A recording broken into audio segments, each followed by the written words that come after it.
How's it going, everybody? Bryan Alvarez here on Wrestling Observer Live. We are here every day, Monday through Friday, noon Pacific, 3 Eastern, Sundays, 3 Pacific, 6 Eastern, and Saturdays, 10 a.m. Pacific, 1 Eastern with Jim Valley.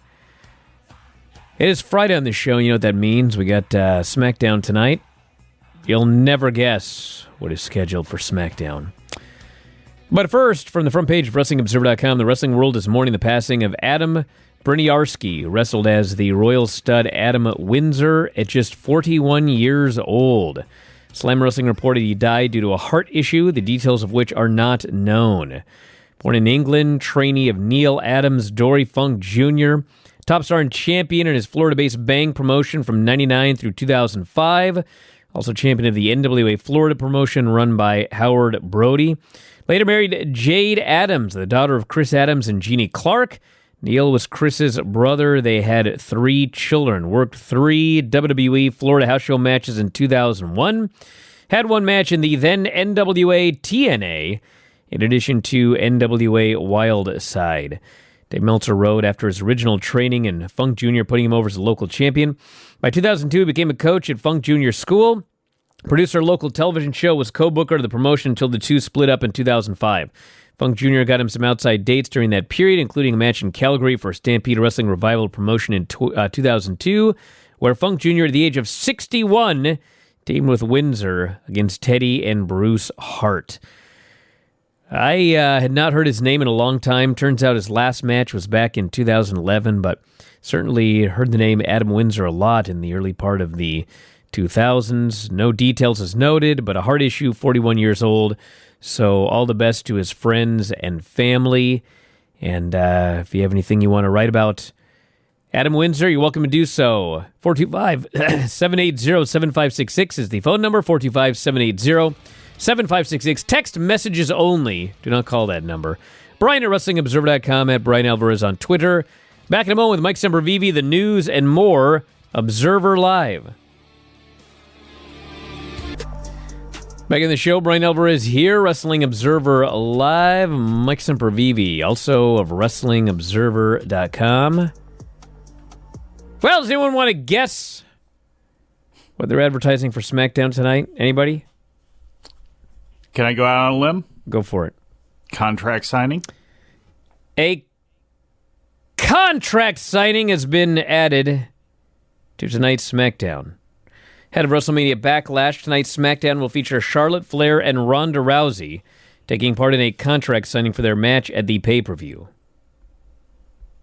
We've already had a match at the pay-per-view. I feel like we've already had a contract signing for this exact same match. But anyway, we got a contract signing between Charlotte and Ronda Rousey. Riddle will face Jey Uso this week. Drew McIntyre faces Sami Zayn in a lumberjack match. And Madcap Moss faces Angel, who does not have a last name. I think what they should do in that's why WWE beats the NFL in social media, whatever their latest gimmick was. I think the NFL needs to drop everybody's last name.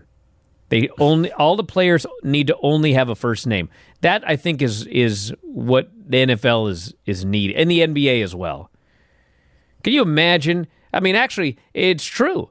You know, he got over because he was Shaq, not because he was Shaquille O'Neal. We all knew that was his name, but he got over because of Shaq dropping that last name. LeBron, Magic, Kareem. Yeah, these guys are all on a first-name basis, so I think that's what's going on right here. But it needs to happen more in the NFL. We just need to drop everybody's first name. Golf, nobody calls him Tiger Woods. He's just Tiger, right?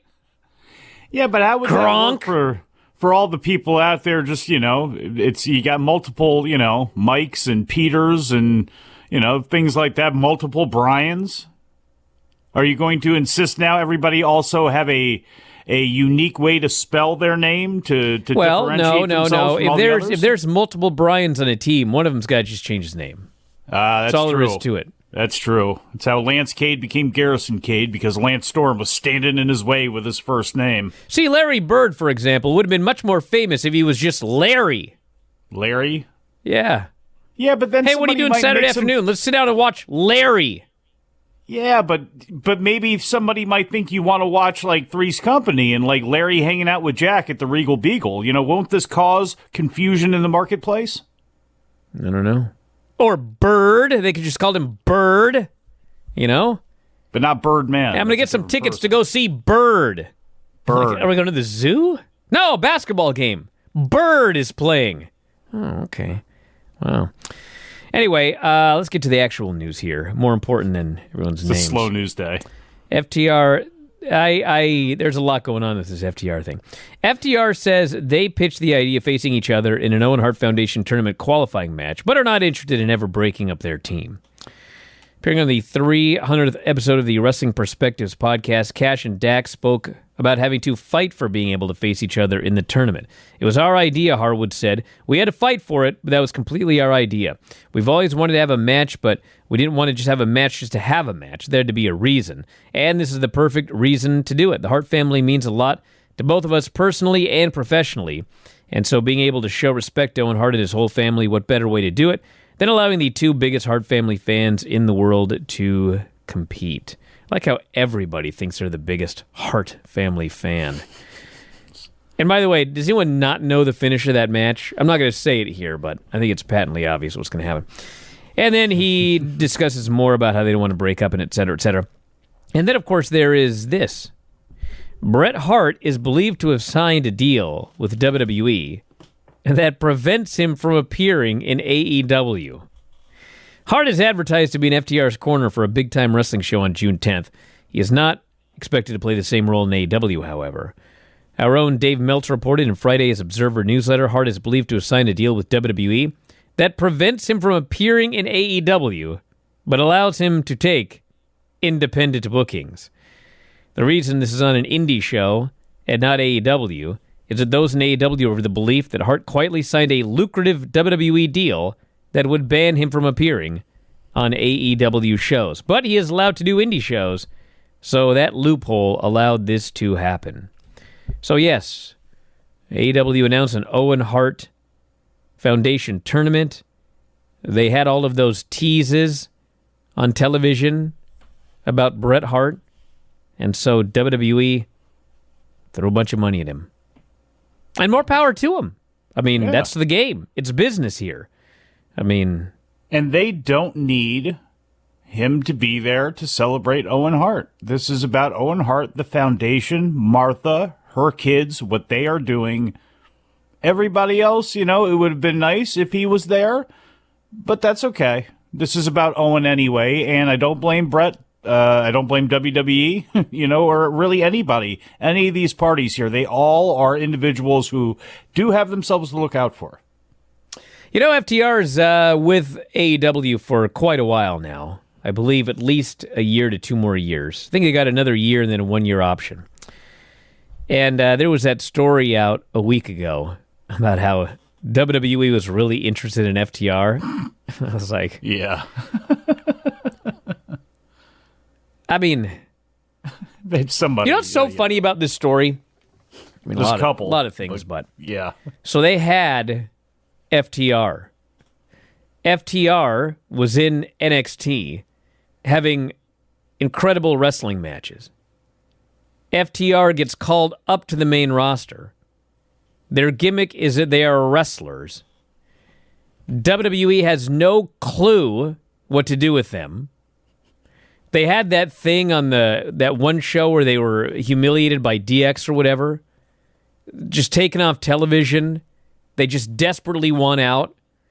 WWE, finally, they end up going to AEW. And then, they do an AEW. They have great tag team wrestling matches. They didn't get new gimmicks. They didn't get anything. They're the exact same team doing the exact same thing that they were doing, but AEW let them do it. Now they're super over with the AEW audience, and now WWE wants them back. Mm-hmm. For what? To do what you could have done with them before they left? I was just thinking about this yesterday, and it's absolutely mind-blowing to me. I mean, you had them. it's not like, you let somebody go and then they get a new look, a new makeover, a new character, a new whatever. Cody, for example. They had Cody doing Stardust and all this other stuff. He goes to AEW, becomes a big star. He's the American Nightmare, Cody Rhodes. And they let him come back with everything he was doing in AEW, which is also funny, by the way, that, he got over there and you want that guy. I mean, that's fine and all. But, FTR are doing nothing different than what they absolutely 100% could have done the exact same thing with you, and you wouldn't let him do it, and you froze him off television, and you humiliated them, and now you want him back. I was just like, okay, whatever. I mean, I'm sure they do want him back.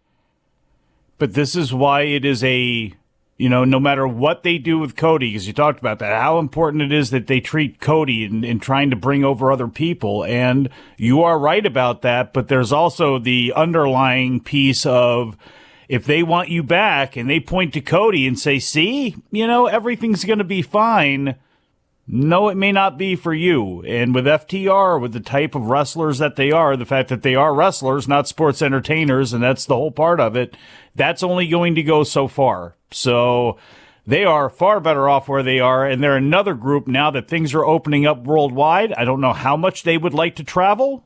Tully and Arn didn't travel that much and go to Japan, but they did go. And I would love to see FTR take a trip over there. Love to see them go to the UK and continue to do what they do best.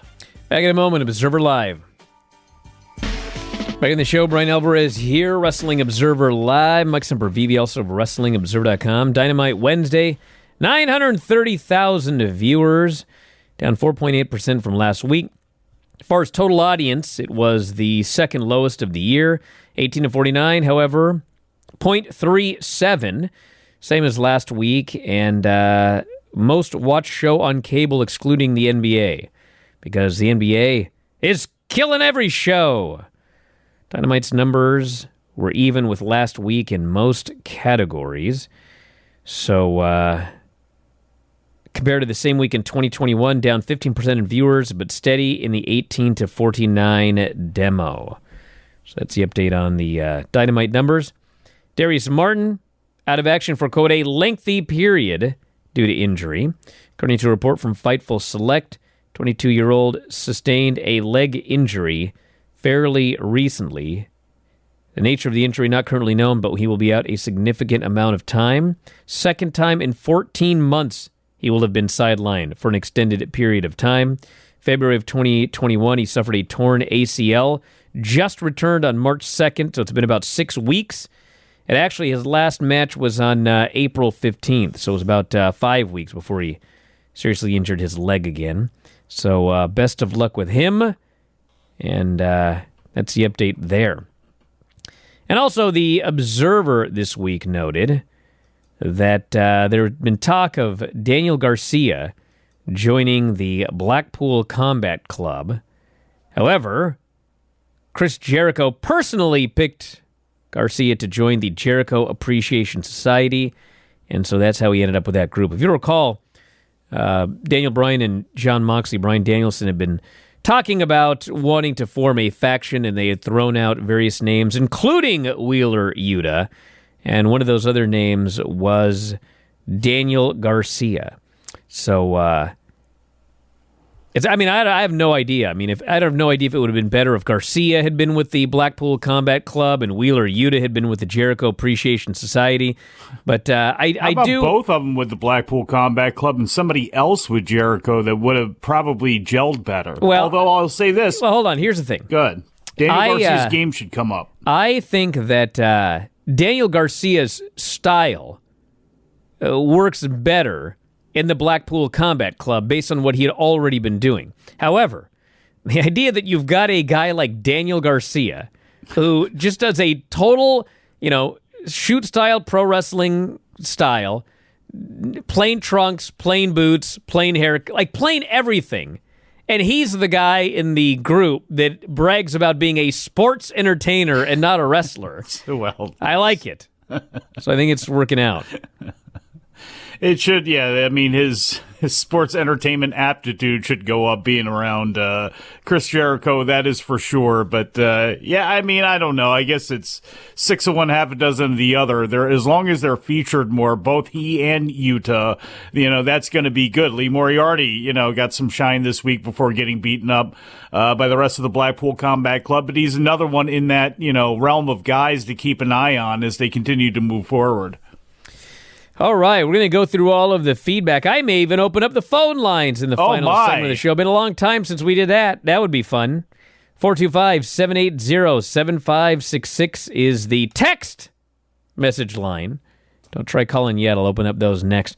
Bryan at WrestlingObserver.com, at Bryan Alvarez on Twitter. I wonder how many of these questions will be about Fauntleroy and your treatment of Fauntleroy.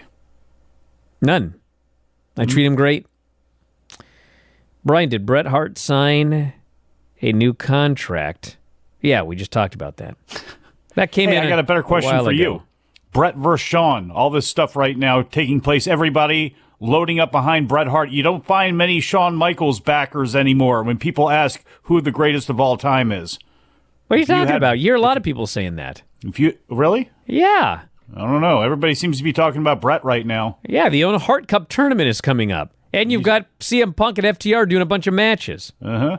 And that's led to a lot of people talking about Bret by far always being better than Shawn Michaels. It's never been Well, the problem is poor Shawn Michaels is running NXT, which sucks right now. Poor Shawn Michaels? So well, yeah, he didn't want this job at all. He was talked into doing this job by Triple H. Triple H begged for a favor from his friend, so Shawn goes to help his buddy, and then the whole thing that he signed up for, they rebrand it, they take out all of the great wrestlers, they fire Triple H and all of his friends, and now Shawn's running a thing that he never wanted. Are you saying which sucks? Are you saying he is as broke as Stephanie McMahon said he was, and that's why he had to come back? No, he wanted to help out his buddy. Then why doesn't he just stop helping out now then? Well, I mean, he's being paid. It's his job. I'm sure he enjoys the people he's working with. I'm sure he'd like if it were the old way. I mean, trust me, if you think... Listen, I've never spoken to Shawn Michaels. I don't even think in my life about anything. Maybe I did once. But anyway, I can tell you for a fact that that there are... Among the people that are still working there that were there before... Don't think they're rejoicing in NXT 2.0. They're longing for the days, the back in the day. It is the past and it's gone. Alrighty. I feel Bird would have been a better name than Larry. Well, take your pick, dude. I mean, Riddle is probably a better name than Matt, but perhaps others would have been better the other way. No shock on WWE approaching Bret, trying to undercut something the fans want, plowing forward with their nonsensical box of gimmicks, BS booking, Bruce Vince. Bro, listen, guys, let's get in the real world. If AEW is doing an Owen Hart tournament and they are constantly teasing Bret Hart, and you find out that Bret Hart is not signed with AEW, what do you think they're going to do? Like, obviously, Bret Hart would be of great value to AEW in this tournament and the promotion, managing FTR. They don't want that to happen. So they threw the guy a lot of money at the guy, and he signed with them. And now he's making a lot of money, so all the best to him as well. This is business. This is what happens. In a company that he is always identified with, and he has always wanted to identify himself with, it just, I don't know. The timing of it, whatever, I guess he's just a pawn. This particular move is just a pawn in the game of people that will just continue to battle this back and forth. I just look at this as separate entities with Owen Hart and what they're doing. I'm just looking at it in that direction. I'm not trying to add in every other Hart member to this, even Bret. It doesn't, at the end of the day, it doesn't matter. He's in the match with FTR for big time wrestling or wherever it is. They will probably do the same somewhere in the South. I wouldn't be fall over shocked about that. If they do that, that's good enough. Isn't that enough? I mean, really, does Bret really have to be there on AEW TV every week? Why? It doesn't matter. At the end of the day, none of this matters. Got a poll here. Who is better, Bret Hart or Shawn Michaels? Here on the Twitch feed. See, I knew it was going to happen. It's currently 96% Bret Hart and 5% Shawn Michaels, which is actually a lot farther apart than I would have thought. But even better, in the chat, people are angry at the people who had the temerity to vote for... Is this what this world has come to? See, you've been missing all this. I tried to tell you. Bro, listen. Hey, if you think that Bret Hart was better than Shawn Michaels, like, that's fine. But what happened in this world where all of a sudden it is an insult to believe that Shawn Michaels was a better worker than Bret Hart? Dude, back in the 90s, there were a lot of people that thought that Shawn Michaels was a better worker than Bret Hart. This is not like saying, who's the better worker, Bret Hart or Great Khali?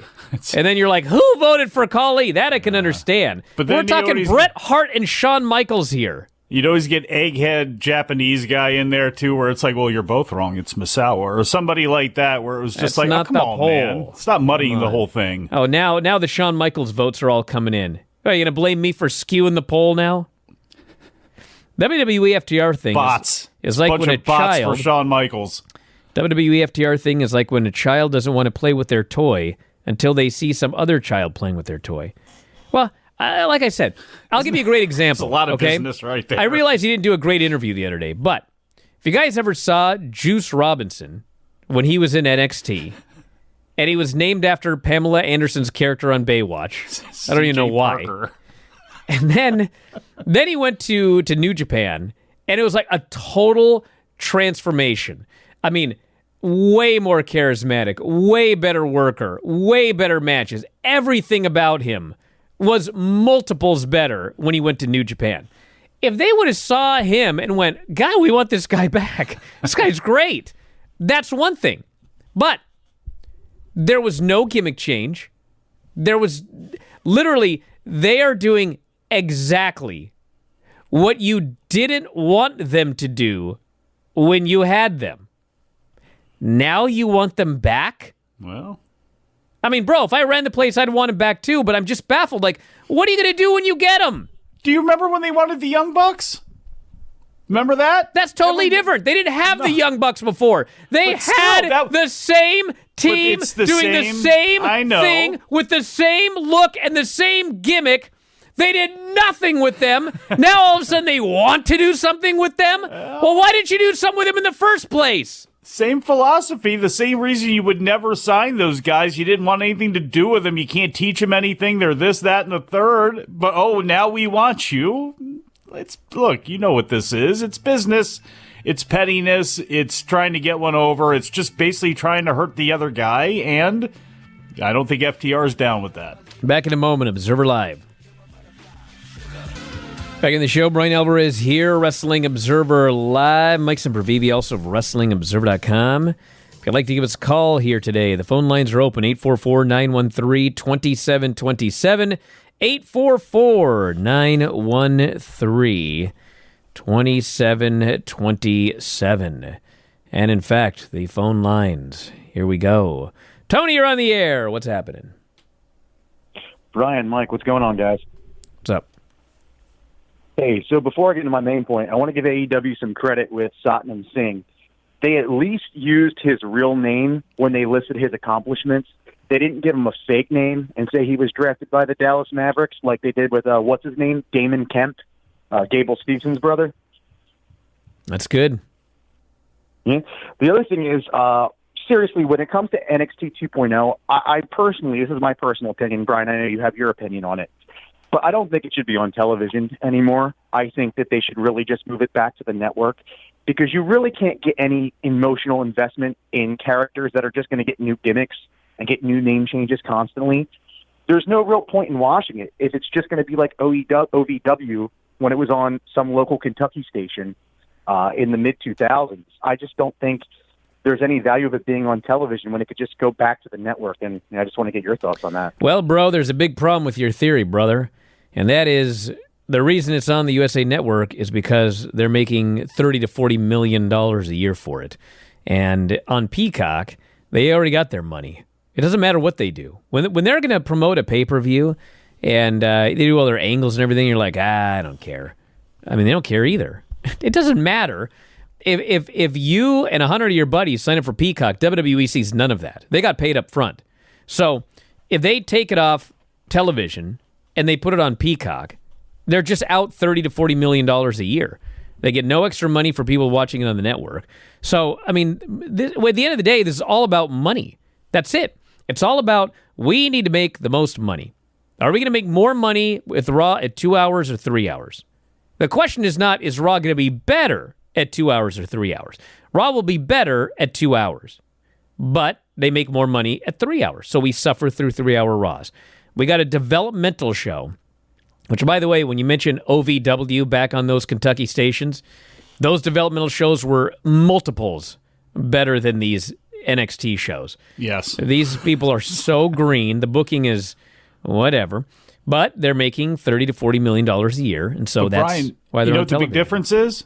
You know, he wasn't Leviathan when he came up to the main roster. Now, he was a deacon when he came up to the main roster first, but we'll forget about that. He became Batista. You know what I mean? And there was where, in theory, what they're doing now is really what they want to do with the main roster, because they want Braun Breaker to be Braun Breaker. And I know they changed Raquel Gonzalez's name. They're going through a little phase there, but for the most part, that's exactly what they want on NXT. That's what they want these people to be when they come to the main roster. And some cases, they're not going to last as long as others. You know, again, we're going into May here, and I cannot believe we're not going to have some series of cuts, including some people that may have been featured in the last couple of months on NXT that, you know, we're only going to give you X amount of time and you're going to be gone. You know, I think I've mentioned this before, but you know the ideal length of a wrestling show is 90. Probably about 90 minutes is about the perfect length. And if you guys watch Raw on Monday night and you skip through every video package and not even every entrance, but if you skip through every replay video package and commercial, you literally can watch an hour of Raw in 30 minutes. And the show ends up being 90 minutes. So that's something you can... And it's uncanny that, like, every single hour on Raw, as long as I've been tracking this, there is exactly 30 minutes of viable content in each hour of the show. It's like, I don't even know how they do it. It's timed, quite frankly, it's timed perfectly, where you're going to get 30 minutes, and the other 30 minutes is going to be filler and commercials on every single hour of every single Raw and every single SmackDown. Yeah. I think NXT too, except NXT has that overrun, so it's a little bit more than an hour. You know who did the best version of Raw besides, obviously, WWE when they were at their peak? Memphis. Memphis's 90-minute show, which would feature wacky things and longer interviews and interactions with between people at the desk. And obviously you scale this for what, things had become, but like that is the ultimate in a 90-minute perfectly timed wrestling show. I mean, as far as getting your fill of a little bit of everything. So I wonder if we have anybody else calling in. Yeah, we do. Really? Let's go to the phones. You're on the air. What's going on?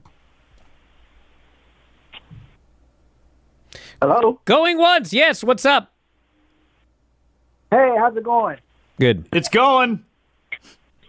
Actually, it's not going right now. What's going on? Yeah.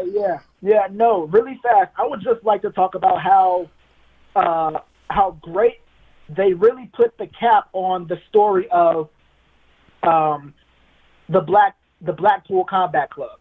I believe after Tony acquired ROH, and you sign a guy like Samoa Joe to come and back you up, booking a match like him versus Minoru Suzuki was a great decision, not only for AEW, but for even the thought of Ring of Honor doing more shows like the ones that they're planning in Chicago in June. And honestly, if you think about the tag team division and where it is right now, you would think the best thing to do would be to put the Blackpool Combat Club and its newly invigorated form through Wheeler Yuta, and how he's been is tremendous. I honestly appreciate actually, I feel honored to watch that match with him and Jon Moxley because that was just beautiful the way that ended. It didn't have to end that way. He didn't have to tap out, but it happened. And honestly, I believe if you put them up against the Young Bucks soon, I believe we can finally move on from seeing matches over and over and over again, because I think in the back of my mind, that's what I'm afraid of seeing out of AEW moving forward, seeing the same things. And, now we're thinking about who's getting pushed for what, who's on their way out the door and everything like that. And if you think about who's deserving of a championship opportunity, a tag team championship opportunity, I believe the Blackpool Combat Club would definitely be a front runner next to names like the Young Bucks again. And who else would you rather see? Well, let me say this. I want to thank you very much for the call. So listen, the other day we were doing Observer Radio, and Dave was saying, he's a big fan of the Blackpool Combat Club. Their matches have been great, and we need to get the belts on those guys as soon as possible. No. And when he said that, I also thought no. And here's the deal. Listen, you should get belts on them as soon as possible, but it should be the six-man titles, which we don't have yet. But we need ASAP. Because the fact of the matter is, who's a hot tag team right now is FTR. And they got FTR, and they got Red Dragon, and they got FTR, Red Dragon, and Jurassic Express, obviously the champions. And I got all these ideas in my mind leading to the pay-per-view of a three-way feud, all three belts, Triple Crown. I don't even know if they're going to do any of this, but when I think of all of these things that they could do with those three teams and all of these random sets of belts that they have, they don't need multiple tag team champions. Unify those titles, at least for the time being. And then Blackpool Combat Club is one of like 50 six-man teams that they've got. So do the Triple Crown of the tag team titles. If you need to give the AAA belts back or whatever, you can. But, Ring of Honor, if they're going to tour, they need to sell tickets.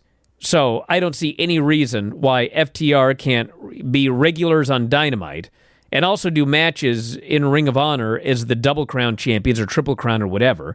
And then your other set of belts is the six-man titles. We have so many six-man teams. Blackpool Combat Club, first ever six-man tag team champions. Great, solves that problem. So that's what I would do, but ain't my company. And I disagree with a little bit of the caller in that you're scared to see too many repeats. I think that's been one of the problems I've had with FTR is, one, I haven't seen them wrestle in tag team matches enough on, the main shows, and two, we didn't get a whole lot of Young Bucks in FTR. We didn't get a whole lot of FTR in anybody. Because they have so many people, things get spread around a little bit, and sometimes you forget about things. Honestly, the whole the feud with Serena Deeb and Hikaru Shida has been good, but I forgot they were actually feuding when they did the video package because they have so much other stuff going on. So I don't think that's really as much of a concern as seeing the same things over and over again. This person here wants to know if I'm going to the Forbidden Door show with Dave. If so, I can treat you to some real Chicago food. Well, first off, I don't know if I'm going. I might. It actually sounds like a lot of fun. But I had real Chicago food last time. Where did you go? I went to a lot of different places. I went to Domino's, Burger King. A lot of different places there. Shameful, horrible person. Horrible. Let's see. I have no idea what this person wrote. See, sometimes I like to go to the phones because these text messages are just like gobbledygook.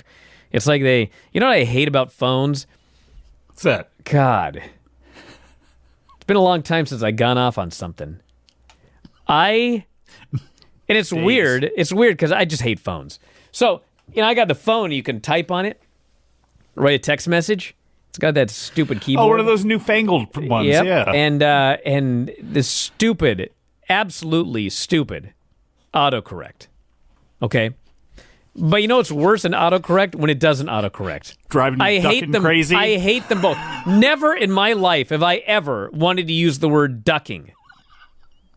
What am I going to write? Some guy's shooting at me, I'm ducking? Why would I ever use the word ducking? Ever in my lifetime? And no matter how many times I fix it, it doesn't save what I fixed. Gah! You need to... And then I turn off autocorrect, and then, it's a real mess. Because then it doesn't correct any of my mistakes. God, I hate these phones.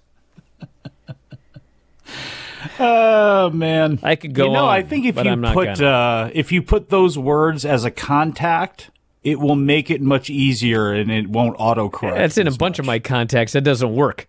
All right, let's go to Fayetteville. You're on the air. What's going on? Brian, I hope you're feeling. Do you know yesterday was National Get Off My Grass Day? Because it was. Hey, I feel you. I understand the frustration of autocorrect and that kind of thing. Also, when you have big fat fingers, you cannot use one of those keyboards. But I don't. When you text. I have skinny, womanly fingers. Dainty. I'm like a skeleton with skin. But are you nimble? I'm like everybody else, I guess. Can you do needlepoint and things like that? Do you have? I don't try needlepoint, but the fact is, I have perfect fingers for using that keyboard on the phone, and it still doesn't work. Go ahead, John. I feel your pain. I totally feel your pain. I was just going to say, I love this upcoming Forbidden Door thing, and I think it's going to be good for all parties with things opening up again. I'm with Mike on the FTR thing. I think there's probably a chance that they will entertain the idea of venturing over to New Japan, and I'm all for that. I am all for seeing more of them, and I'm with you on the Blackpool Combat Club thing. They don't need to be the tag team champions. 6 men is fine. We need to get that thing going, like you said, because we've got multiple, endless arrays of trios and multi-man factions that can make this thing work. And it would be an exciting way to boost up different things within the shows of Dynamite and Rampage. All right. Well, thank you so much for the call. We got to head to a break, everybody. Observer Live. You know, I do remember that about a week ago, my wife and daughter went to the zoo. And, of course, I was here working and not spending time with my family. And they went to the zoo, and I'm trying to call them, and they were over by the waterfowl. And anyway, it was so loud, I finally just hung up, and I just texted, would you shut that duck up? Solve that problem.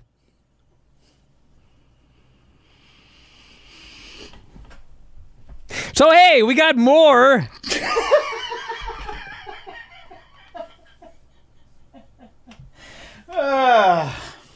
Do we have to? Nah, that's it. What a week, everybody. It has been. I hear that Jim Valley's in Vegas, so tomorrow, Wrestling Observer Live with Jim Valley. 10 a.m. Pacific, 1 Eastern. It's going to be a great show. I don't know what he's going to talk about, because he certainly had nothing to talk about today. Even Dave's hoping for big news for once. But anyway. Well, we got a contract signing tonight. So yeah, we do have that contract signing, so make sure you check that out. Because that's going to be really exciting. They're going to go to sign a paper, and then a fight's going to break out. And Ronda's going to look like she doesn't want to be there. Ronda's going to talk. Charlotte's going to take a bad bump. And we can talk about all of this weekend on Wrestling Observer Radio at WrestlingObserver.com. And, of course, we are here every day.